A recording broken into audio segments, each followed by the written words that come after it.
Hello, beautiful and awakened souls, and welcome to another episode of To the Awakened Souls podcast. I am your host, Devin Brown, Kundalini activator, spiritual guide, and of course, as always, just a great source of entertainment for you today.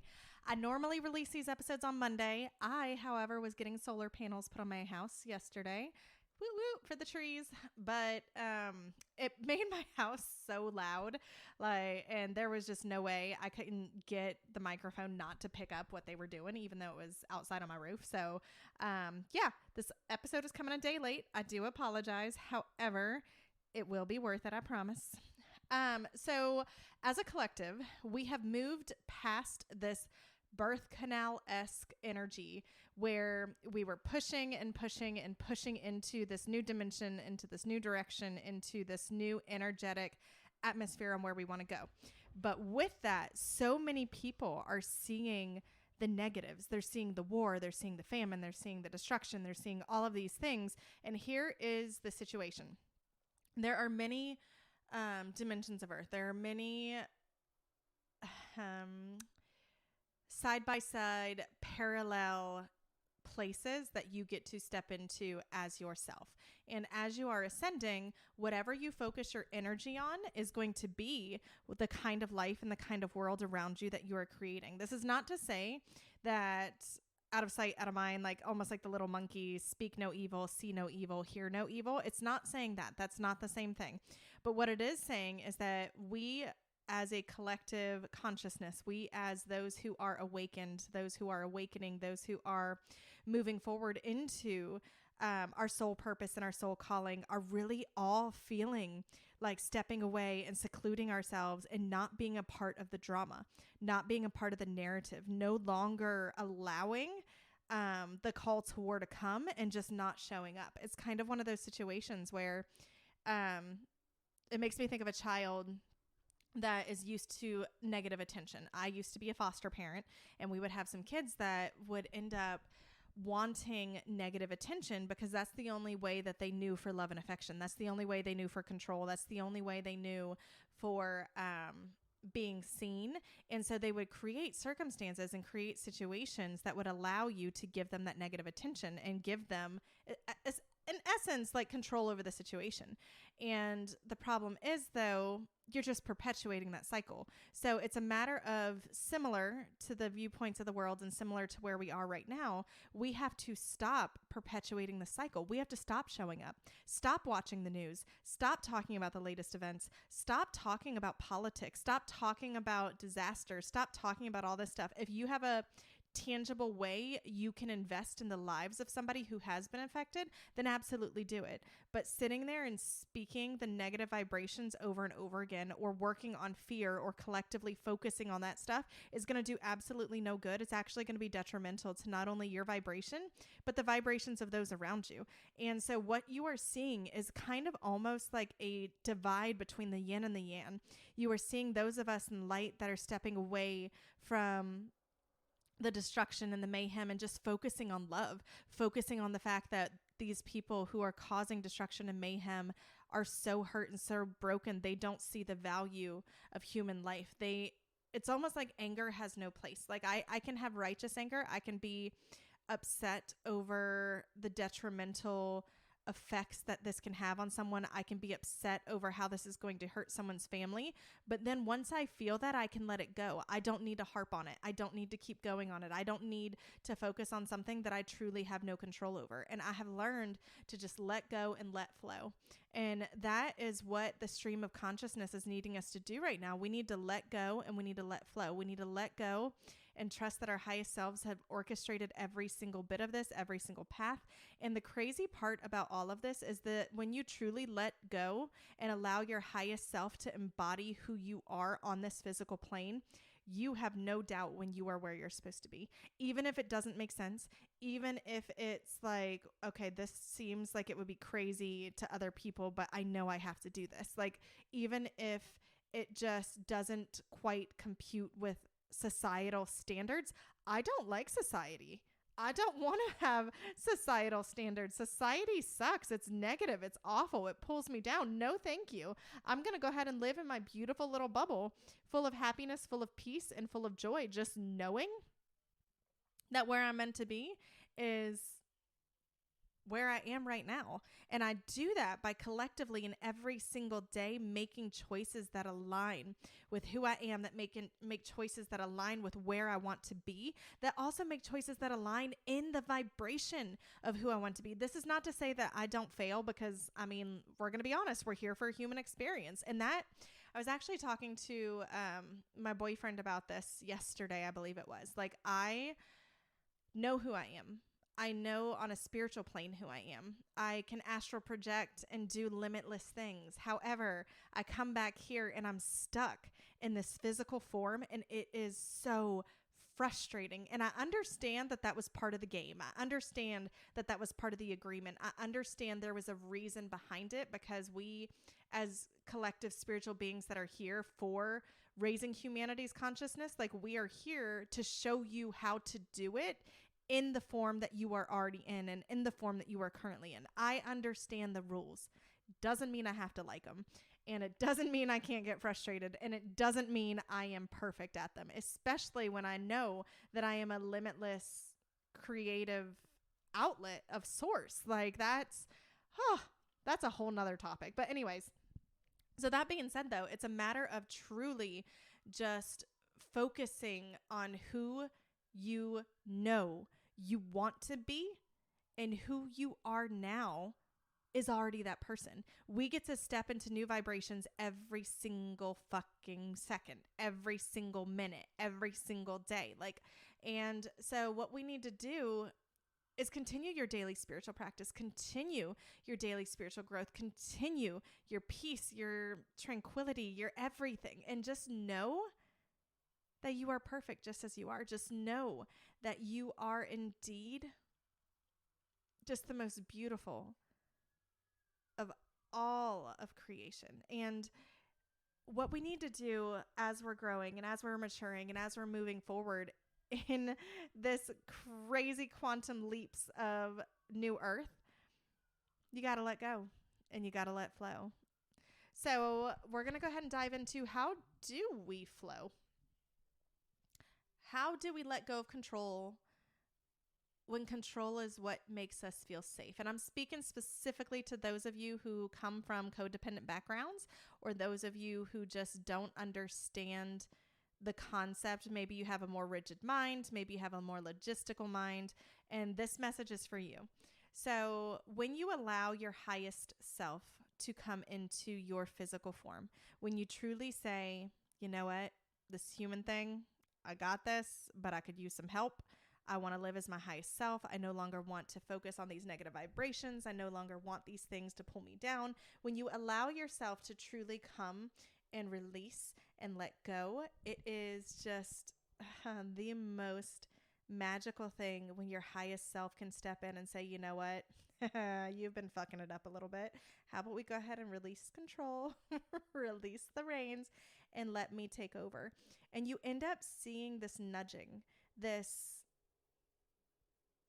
like undeniable truth that you know what decisions you have to make for yourself. You just know. You know what you're supposed to do for yourself. You know where you're supposed to go for yourself. Like, you have no doubt, because it's a part of you. It is innately ingrained on the inside of you.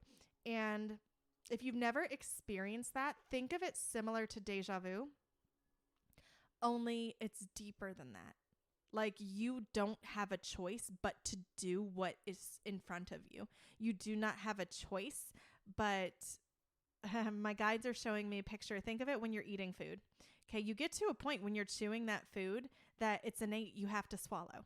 Whether you swallow spit, whether you swallow the food, whether you swallow whatever, if you're chewing and chewing and chewing, you get to a point where you just have to swallow. It's kind of the same thing when you allow your highest self to take over. You get to a point where you just have to do it. You just have to do the things that come in little nudgings. You have to listen to those little whispers. You have to understand that we don't live just on this 3D reality. There are multiple dimensions to this, and there are multiple things. And this is just a part of the game. This is just a part of your consciousness here for a reason and for a time. And this time will be gone in a blip, guys, in a blip. Like, I know that I've spoken before about my past lives. I know I've spoken a little bit about them, but specific ones that I remember was during Babylonian times, being like a Babylonian queen and the goddess of love and fertility, Ishtar. And I remember being Native American at one point. I remember being a medicine woman in Africa. I remember being like my last life where I met my demise way sooner than I should have. Like there were a lot of trial and error situations throughout all of this, but there's also more than that. Like I know that this world isn't the only one that I've lived on. I have memories from other worlds. I have memories, like I said, of creation being formed. I know what my own palace and castle looks like. I know what my own place that I would call home looks like. Like I know who I am. And it's one of those things that like when I stop and think about that highest self, the truth of who I know that I am when I'm in the middle of a circumstance that seems overwhelming and seems so big, that circumstance shrinks in size, almost like Alice in Wonderland when she took a bite of the shrink me piece of food, or the little drink. I can't remember which one it was. And she shrunk down to size. That's what happens to my problems. They just zoop right down to size. And that's what happens, guys, when you allow your highest self to come in and you allow your highest self to be the one that expands beyond the walls of current comprehension. You just gain so much peace. You gain so much understanding. You gain so much wisdom. You gain so much love for yourself, but also for other people. And it is beautiful. I just can't even stress that enough. It is absolutely beautiful. And I personally am just blessed beyond measure that I have found myself, that I had the opportunities to grow, that I had the opportunities to move. And I'll tell you guys, I made some pretty big mistakes along the way. I made some pretty big things that I look back and I'm like, what the fuck was I thinking? Or I look back and I'm like, why on earth did I allow myself to be treated that way? Or I think, why on earth did I treat myself that way? Why did this? Why this? Like we could go on and on and on. But the moment I step out of victim mode, and the moment I step out of woe is me mode, and the moment I say I'm responsible for the choices that I make, I am my highest self, I'm going to go ahead and do what my highest self would want to do, you automatically jump into this vibrational frequency that is going to allow just pure light and love to shine through. And I've said this before, this isn't a I don't give a fuck, I'm going to do whatever I want. That is not what living your highest self is. That is not what living for your highest self or your soul purpose is. Because when you are truly living your soul purpose, you cannot help but just be light. You cannot help but just be good. You cannot help but be bright and to change the people around you for the better, because you're a being of love. You're a being of light. That's what source is. That's what's ingrained in every single one of us. And for those of you who struggle to feel love, you need to know that you are love.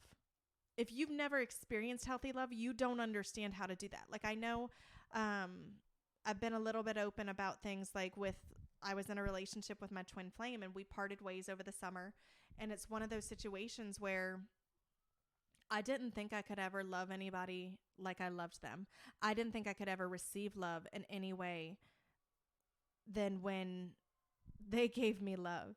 But the truth of the matter is, like, I just needed to learn to love myself the same way that I expected and wanted others to love me. And then the highest divine counterpart I have ever met, who I actually had visions of for about 9 months now, came into my life and came into my being and came into my essence. And it was like, oh my goodness, there you are.